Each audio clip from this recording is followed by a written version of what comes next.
So I was sitting at my favorite reading chair doing some reading, but I had this idea stuck in my head about an Arduino fiction book. It's something that I'd been thinking about for years. Thing is, I love prototyping with Arduino, but I also love to read. So I'm like, what if we could mash these ideas together, like Tex-Mex? We could make a fun fiction story about Arduino stuff. So I finally reached out to a writer who it turns out was an electronics geek at heart, and I told him about this premise that I had. What I realized pretty quickly was the story that I had in mind was nothing like the story that was being written. It was a whole lot better. So we hired an illustrator who had mentored under a Marvel artist to work on some graphics. At first we were just going to do like one picture per chapter, but then Josh, our video editor, thought, hey, these pictures are great, let's turn this thing into a graphic novel. So we have a book, or a graphic novel. It's about a washed up theoretical physicist who gets hired by a company of ill repute to build something he doesn't know. Along the way, he gets help from his electronics hobbyist dad and a coworker who's trying to solve a decades-old mystery. What you're watching right now is a voiceover of the book. It's basically, this is an audiobook with pictures in it. Maybe this is like a pictorama, I don't know what you call it. Anyway, that's what you're watching. We're going to be releasing chapters of this book on our YouTube channel. If you want to buy the book yourself, and it's a great way to support our channel, just go to the link in the description. You can pick up the book on Amazon. The Kindle version's also available, and we'll be releasing the audiobook version there as well. If you know somebody who likes sci-fi, enjoys reading, maybe into Arduino stuff, tell them about the book. We'd really appreciate it. Well, without further ado, here is the prelude to the Arduino paradox. The Arduino Paradox. Prototyper Chronicles Index equals 0 by Mark Lambert. Illustrated by Brandon Scribner. Narrated by Bryan Sfara. Prelude. Black institutional coffee and the liquid blue shockwave of Elysium. It was a shade past midnight. Not that the concept of time meant much in the eternally shadowless chromescape of a vast subterranean laboratory far beneath the streets of a sleeping city. A small group of tired-looking men and women huddled over a laptop. Clad in lab coats, they spoke in hushed tones as together they scrutinized a complex array of graphs, reports, and readouts. Every so often, one of the experimental team would lift their head to glance across to a man lying motionless on a stainless steel examination table in the center of the room. This man was the test subject. He was why they were here. No one there knew his name. They knew everything else about this man. His blood type, his weight, the length of his fingernails, the complicated lattice work of his subtle neurochemistry. Each member of the team could effortlessly list off what the test subject had eaten over the last month, right down to the calorie. But the test subject's name? That was information well beyond any of their pay grades. The test subject groaned. His back arched as he writhed on the examination table, and a battery of medical units strapped to his body screeched in electronic alarm. LEDs speckled across the visor covering the test subject's face, lit up with a brief, violent display of electronics fireworks, and then went dark. Alarms sounded, computers spat out error messages, and complex machineries clustered on the laboratory floor ground to a halt. Lab coats rushed into action. "No!" The test subject's voice came out hoarse, the dry, cracked sound of a human who hadn't spoken in days. Then a medic's nitrile-gloved hands hovered over his agonized form, clasping a syringe filled with a neon-blue liquid shockwave of chemical Elysium. Deftly, the medic punctured the test subject's vein and drove the liquid home. The sweat-drenched man sighed and lay back on the examination table. Tech personnel rushed in to remove devices strapped to the helpless man's body while medics stabilized him. A hush finally fell over the room.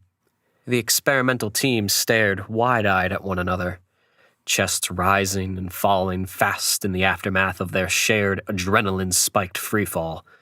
Another close call had come and gone. The lead experimentalist sighed and slumped in a chair, exhausted. He pinched the bridge of his nose, and drained the last cold dregs of bitter black institutional coffee. Failure again at 57%, he said quietly. A scribe entered the result into a laptop. It was the latest in a long, long line of dutifully recorded disappointments. The lead experimentalist sat back in his chair and surveyed the exhausted faces of each member of his team. Then his eyes strayed across to the test subject, now blissfully unconscious, and at the beginning of another long bout of mental and physical recovery. "This isn't working," he said. Heads around him slowly nodded. He lifted his gaze to the security camera in the corner of the room and saw that it was firmly trained on him. He stared into the abyss that lay beyond its lens and spoke to the ever-observing mind that lived there. "It's time we came up with a plan B."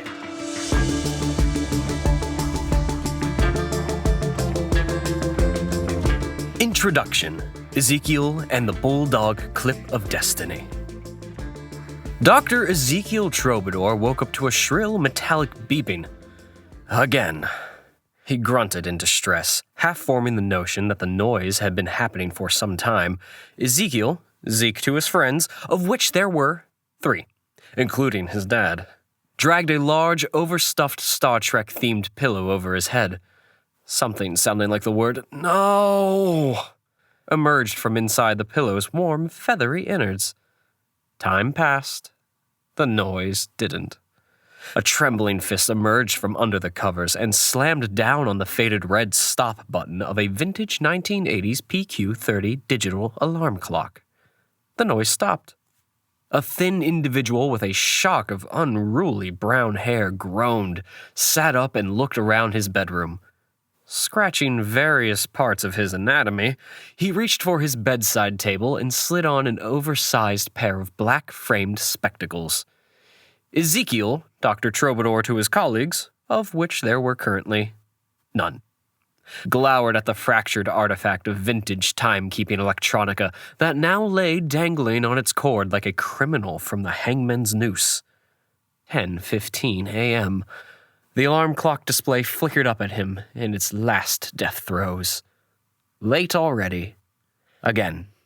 Mumbling to himself about time and the questionable nature of reality, Ezekiel threw on a nondescript pair of baggy sweatpants. He chugged a glass of water over his kitchen sink, scooped the various parts of his alarm clock into a plastic bag, and stumbled outside his front door.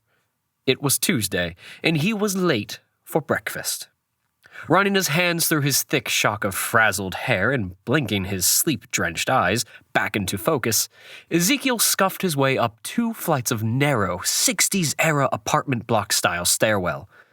He tapped his knuckles on a familiar door, yawned, and stepped inside. "Yep, son." A waft of sizzling bacon assailed Ezekiel's nostrils. Jim Troubadour emerged from a well-lit kitchen. "You're late." Ezekiel's dad waved an oil-slicked cooking spatula in his son's direction. "Yeah, late night." "Looks it." Jim grinned. "Come and help your old man make breakfast." 15 minutes later, Ezekiel sat at a small linoleum table across from his portly progenitor. He gazed down at a plate mountain of bacon, eggs, and an assortment of fried things he struggled to recognize. How was his dad not a small cholesterol-fueled blimp? Jim raised an eyebrow and pointed a fork dripping with egg yolk at the plastic bag filled with alarm clock bits Ezekiel had placed beside him on the table. "Problem with the old alarm clock?" "Yeah." Ezekiel mumbled around a bite of bacon. "It fell apart." Just fell apart, did it?" Jim's eyes narrowed. "Don't know what to tell you," Ezekiel said, shoveling a bit too much egg into his mouth. "I just gently pressed the stop button. Maybe old electronic devices aren't as reliable as you keep going on about." Jim grunted, then mumbled nerdish things about resistors, and he poked through the dead clock's plastic casing and dusty circuitry with his butter knife. "It'll take some work, but I'll fix it for you," he intoned. An unsettling glee crept into blue eyes twinkling from beneath gray, bushy eyebrows. I picked up a new soldering iron the other day. It'll be perfect for this job. Remind me to show it to you later. It's a real beauty. I can just use my smartphone, Dad. It's got a built-in alarm, volume controls, and everything. I'll fix it for you, he repeated, raising his yolk-drenched fork to signal the subject was now closed. Conversations like these always ended the same way. The two ate in silence to an old rerun of MacGyver, far better than the newer version, Jim assured his son loudly and often. When their enormous mountains of food had become molehills, Jim cleared his throat. So, Ezekiel's shoulders tightened. How's the job hunt going? Dad. Now don't get all uppity, Jim said as he got up and cleared the plates. A man's allowed to ask innocent questions about his son's vocational prospects, isn't he? Silence reigned as MacGyver fixed a helicopter with a coat hanger. Isn't he? Ezekiel grudge-nodded. He wished he could explain. For years of his life, his gaze had been fixed on one thing to the exclusion of all else, including hygiene, money, and relationships, though not always in that order. The moment he started his PhD in physics, Dr. Ezekiel Q. Troubadour knew, with every fiber of his bespectacled being, that he had something new and original to say. No one, himself included, understood exactly what he had proven when he submitted his PhD, neatly bound and in triplicate, to the Academic Assessment Board.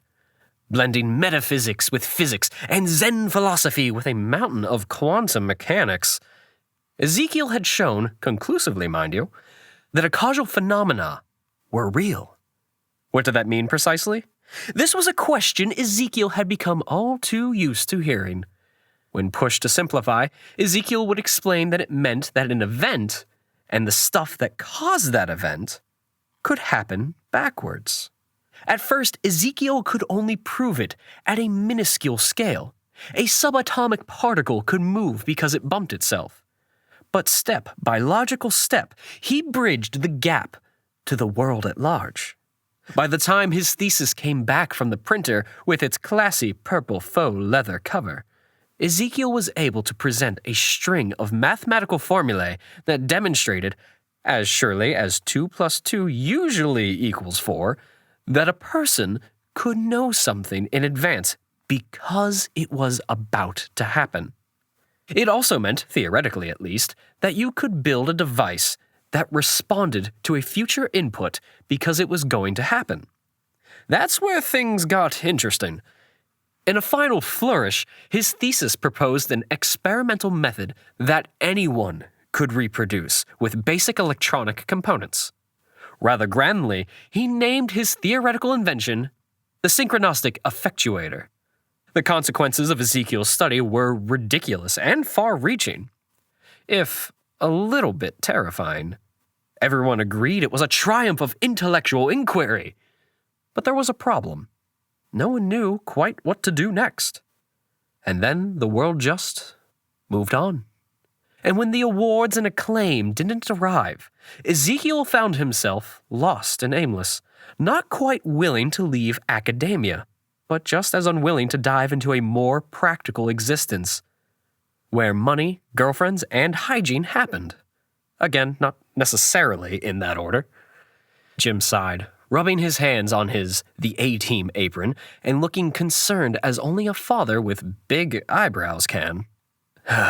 Listen, son, I'm not going to pretend I understand your PhD stuff, he said, making annoying air quotes in the air around the acronym. But you're wicked smart. And if you could just... Dad... No, hear me out. Maybe a real job is what you need right now, you know? To dust the cobwebs off that massive brain of yours. You've had your head up in the clouds so long. I had a real job. I was a theoretical physicist. But I mean real. Like in electronics, or at a hardware store or something. You know, where you make and sell some normal stuff. Jim trailed off as his son stood up from the table. The pair walked together to Jim's front door. Jim squeezed the taller man's shoulder. "Sorry, son. I was out of line." Ezekiel pushed his glasses up his nose and squared his shoulders. "Nah, you're right, Dad. It's time I got on with life. I'll start looking for work tomorrow. Promise." Ezekiel smiled, a twitch at the corner of his mouth betraying how hard the words had been to say. "You gonna fix that alarm clock for me, right?" "You know it," Jim beamed. As Jim's door closed behind him, Ezekiel plodded back downstairs, feeling a few pounds heavier around the stomach and a few pounds lighter around the shoulders. Maybe a job at the local hardware store might be fun. He half pondered, but that was for later. His immediate plan was to digest his breakfast while catching the rest of that MacGyver episode. Ezekiel opened his apartment door and stepped inside. Something crunched underfoot.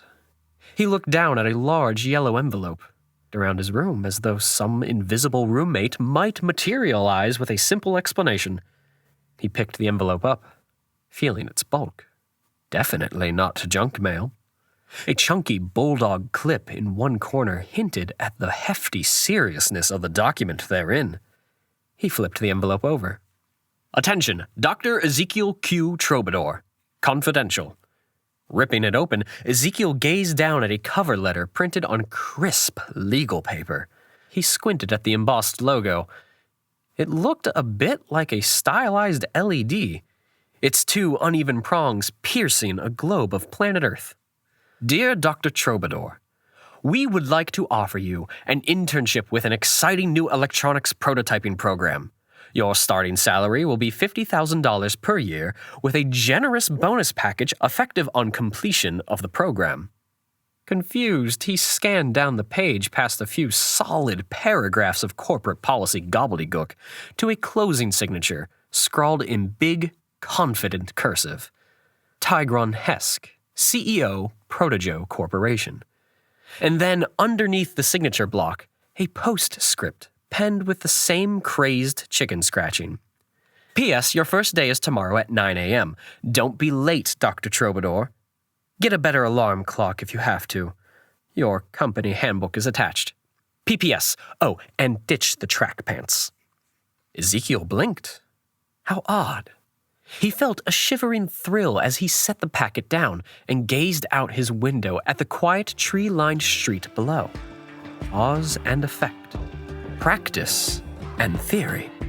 Old MacGyver, new MacGyver. It all swirled in his mind as he pondered the strangeness of fat yellow envelopes. Ezekiel unclasped the bulldog clip of destiny.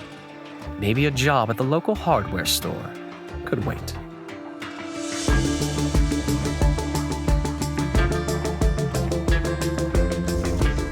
Chapter 1. Clifford and the Dreadful Indoctrination.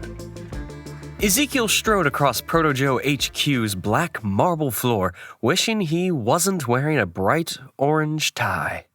Catching a glimpse of his reflection in polished glass, he grimaced. Thrift shop business slacks and a baggy checkered blazer, borrowed from his dad, didn't exactly help a failed physicist in big glasses blend in here. He glanced at the vintage Casio CA53W calculator watch dangling loosely from his clammy wrist. 8:45 a.m. At least he was early. "Dr. Ezekiel Troubadour." Ezekiel announced to an official-looking man sitting at an official-looking registration desk. Ezekiel couldn't help noticing that the man's tie was of a distinctly non-orange shade of official gray.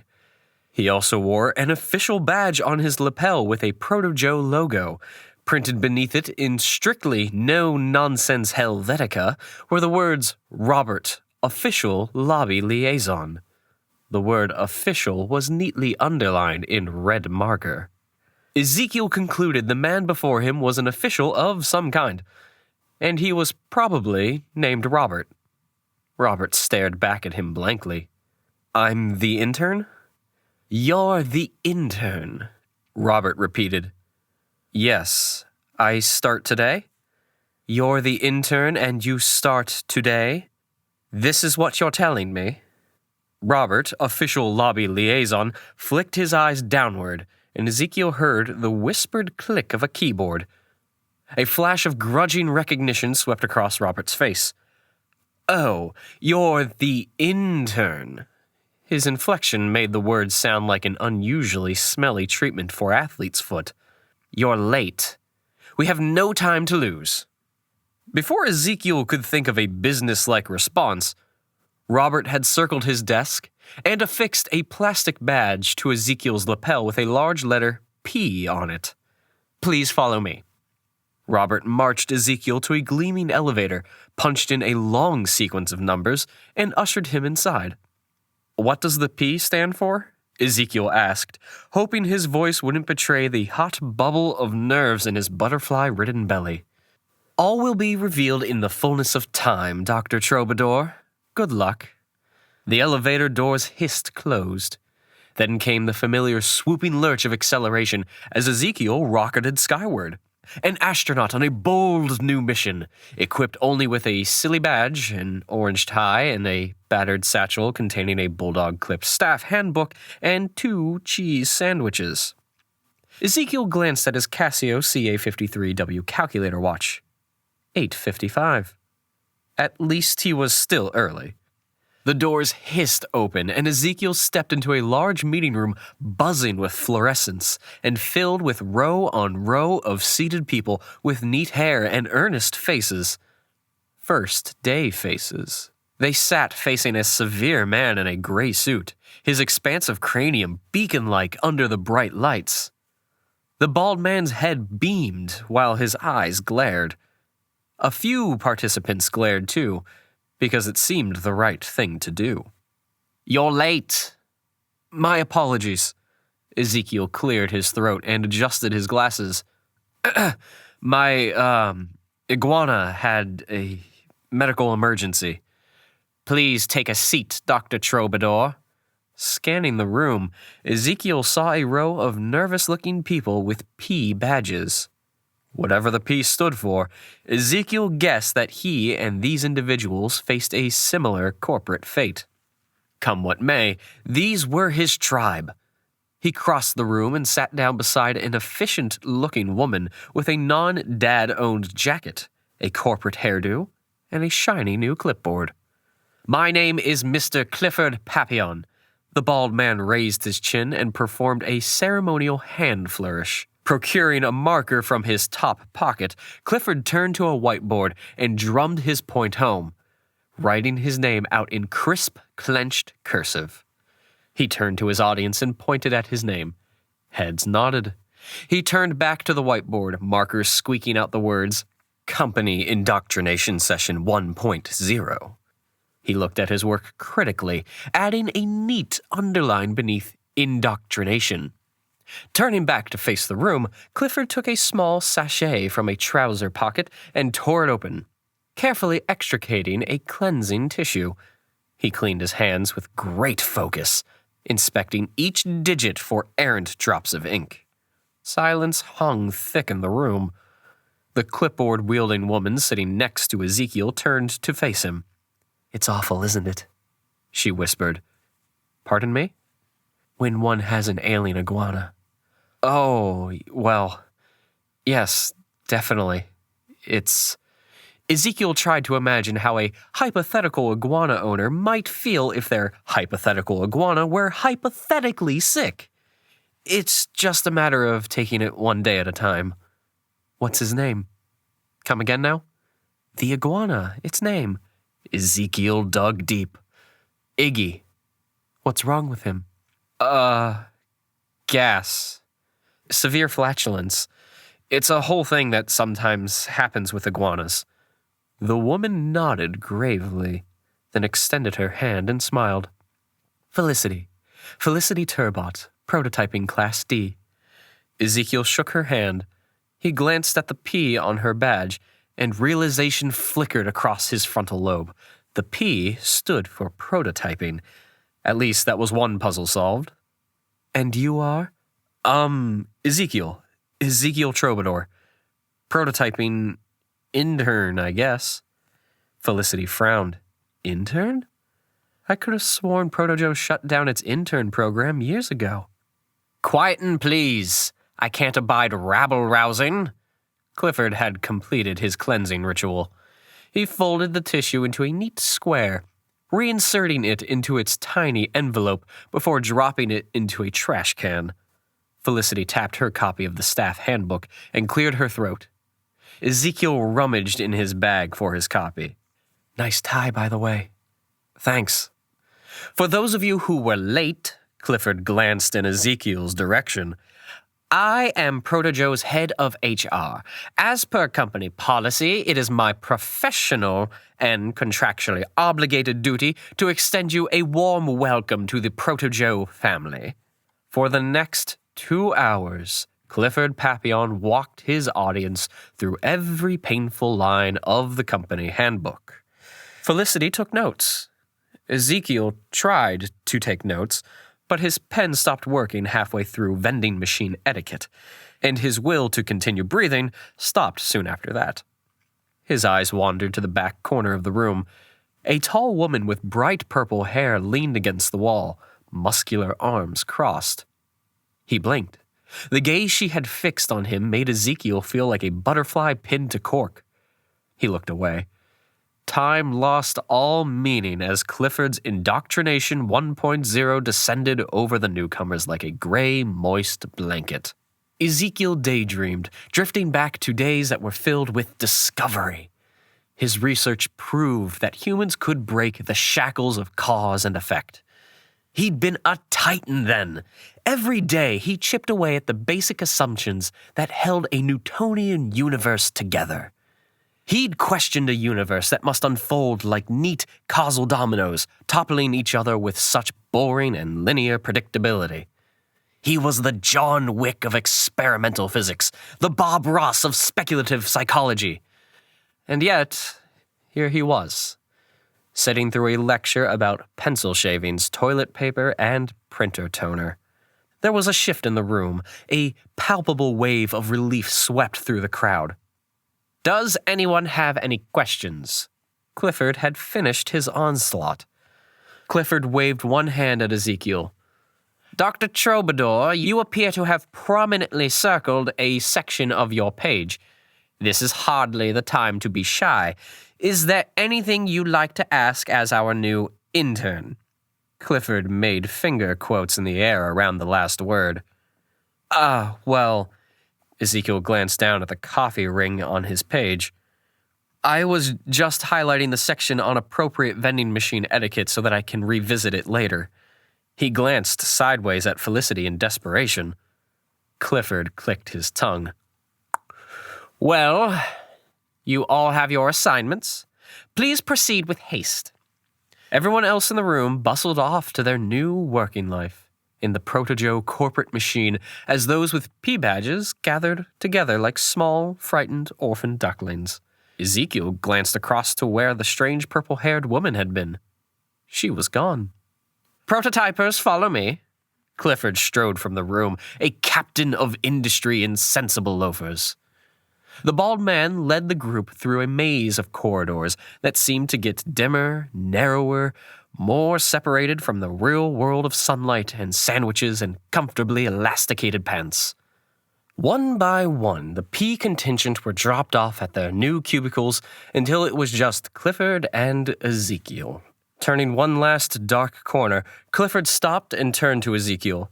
For the first time, his thin lips twitched into a hint of a smile.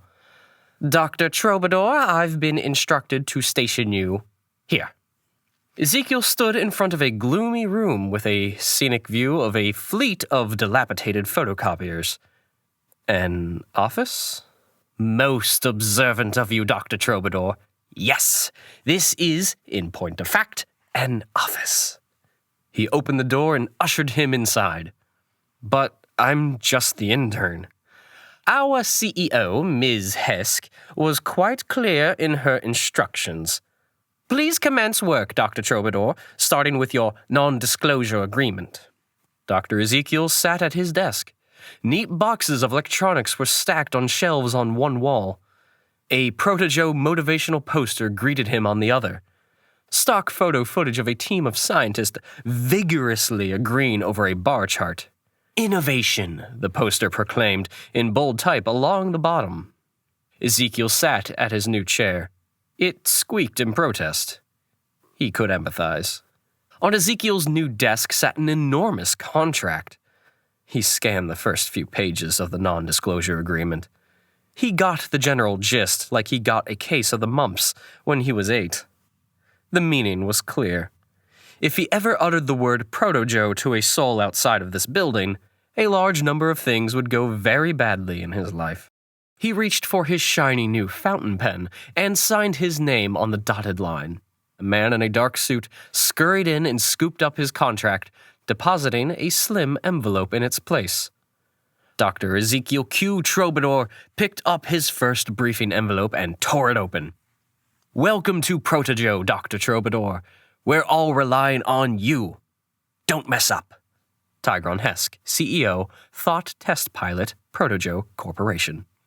And beneath these inspirational words, Ezekiel found his very first assignment. We require a sequence of 5 flashing LEDs positioned horizontally. The unit should be small enough that it can be installed in a sensory-blocking helmet. The frequency of flashing should be sufficient to produce a mild sense of sensory and existential dissonance.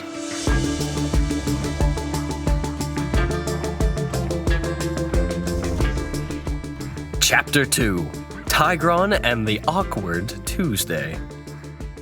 Okay, explain to me one more time what you do, Jim said, his words muffled by a mouthful of microwaved breakfast bagel. Ezekiel was beginning to regret accepting his dad's invitation to accompany him on his walk to work.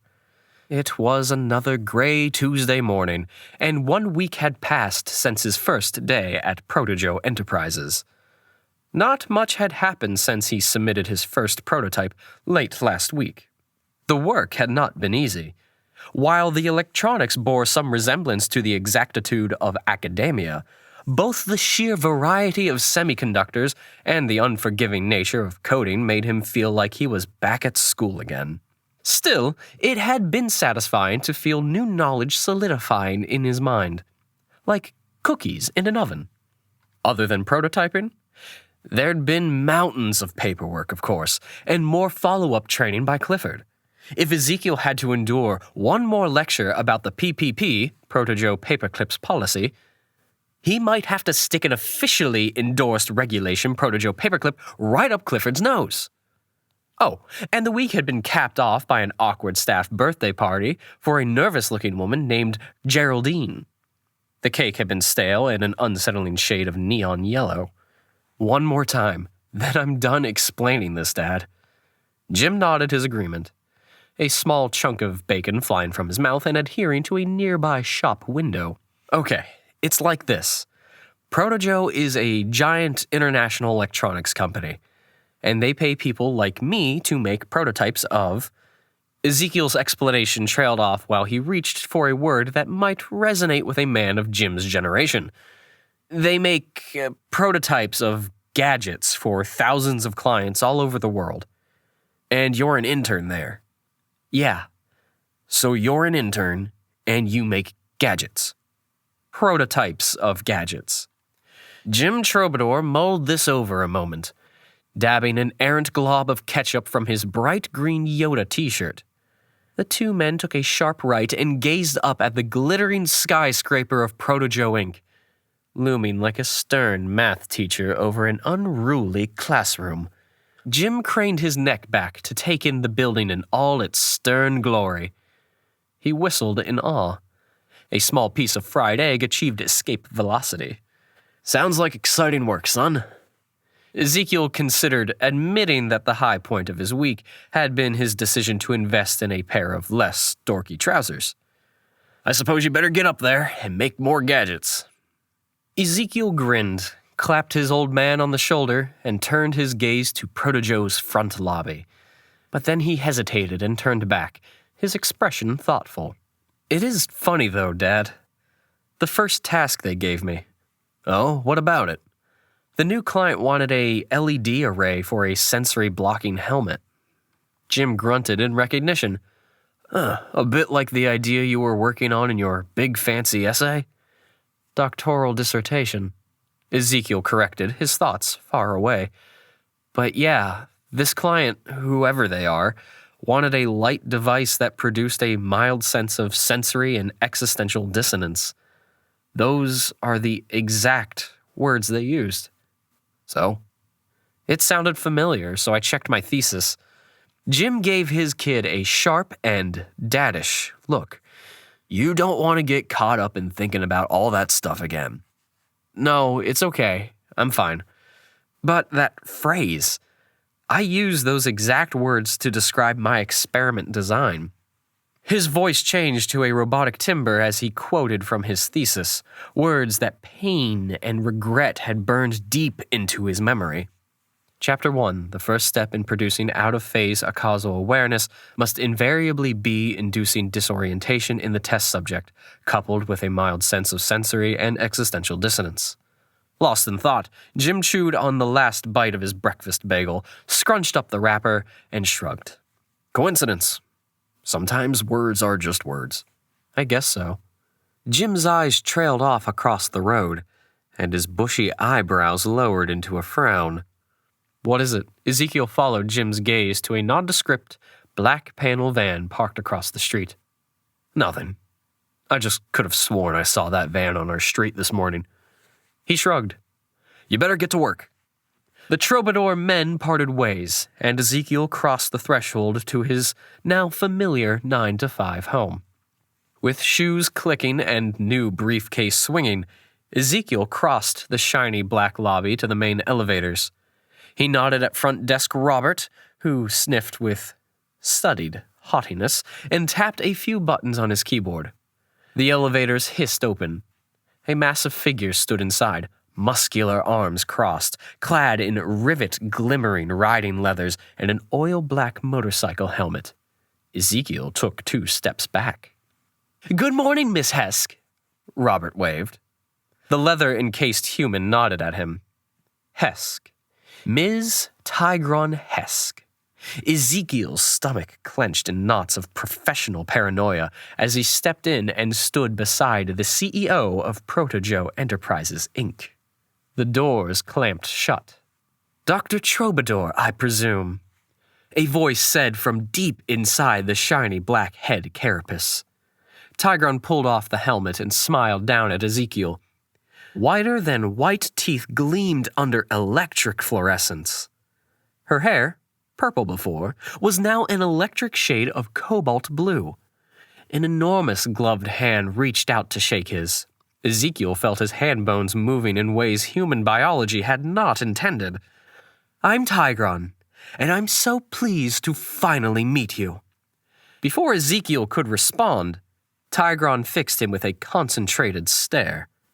"Our client was very pleased with your first prototype, Dr. Troubadour. Very pleased indeed." Something about Tigron's intensity was both vaguely inspiring and unsettling. Her way of speaking felt like getting a birthday card with only the generic printed well wishes inside. "We're all extremely pleased with your work, Ezekiel, and we just couldn't be prouder to have you as part of our big, all-seeing and all-knowing family." I'm really glad to hear that." Tigron nodded, and Ezekiel wondered if he might just have accidentally said something important. A few agonized moments of silence stretched across the air between them. Superlative.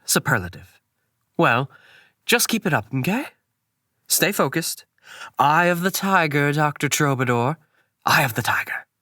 This is a big project for Protojo, and all eyes are on you. The door hissed open. Ezekiel stepped onto his floor. Tigron took a small step forward and placed her booted foot against the door. It buzzed in protest. Her electric corporate gaze of managerial authority doubled in intensity. "If there's anything you need to excel, Dr. Troubadour, you need only ask. Is that understood?" "Yes, understood. All good." And the particulars of your completely standard non-disclosure agreement are clear, I hope? Ezekiel nodded, crystal clear. And you're fully informed on the not insignificant financial, legal, and professional consequences of not complying with your non-disclosure agreement, Dr. Troubadour?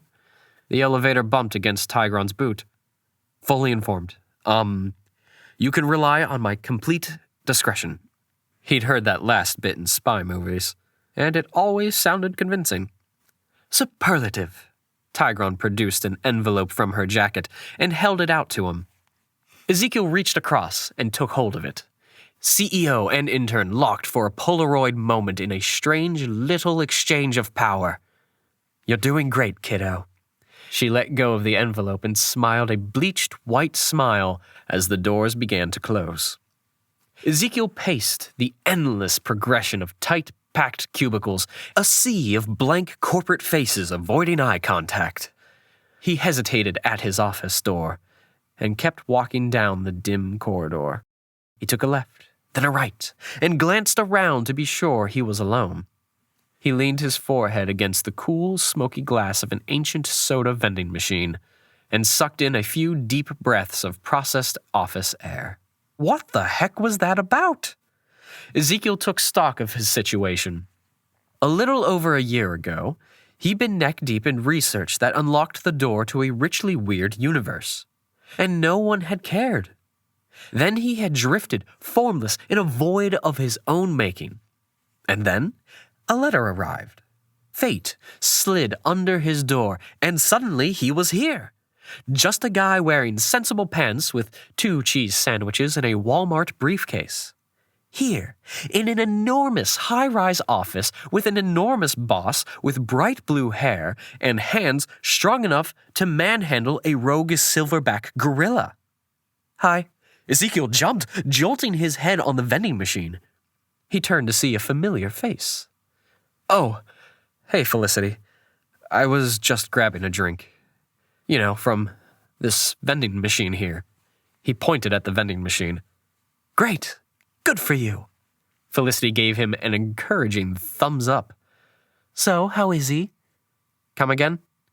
Your iguana. Has his condition improved at all? Oh.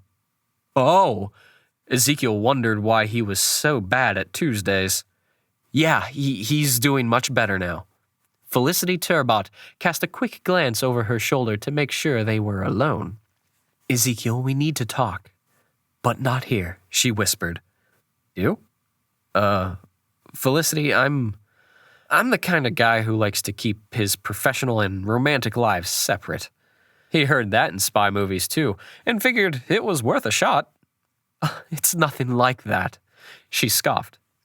It's just that I discovered something odd. Let's have dinner, your place, Friday. He agreed. She left. He made it back to his office, a human cocktail of sweatiness, relief, and exhaustion. Ezekiel collapsed into his office chair, rubbing clammy hands on his new pair of fancy office trousers. People, he reminded himself, were much harder than quantum physics. After the back-to-back weirdness of Tigron and then Felicity, Ezekiel wished he could sneak away to the solitude of his little apartment. But there was work to be done. He fished the now soggy envelope Tigron had given him from his pocket and tore it open. His second prototyping assignment had arrived. Great work, Dr. Troubadour. We now require you to create a series of 7 chevron lights. On depressing a button, if the test subject fulfills our experimental requirements, the chevron display should signal a reward response, lighting up and staying on in sequence from light 1 to light 7. It is imperative that the lights produce a rapid but perceptible sense of movement. Our research indicates that optimal test subject learning outcomes occur when lights progress in an interval of 500 milliseconds. The prototype should be robust enough to permit rubber shielding, as the final product will need to function reliably when used in close proximity to a high-voltage eStim unit.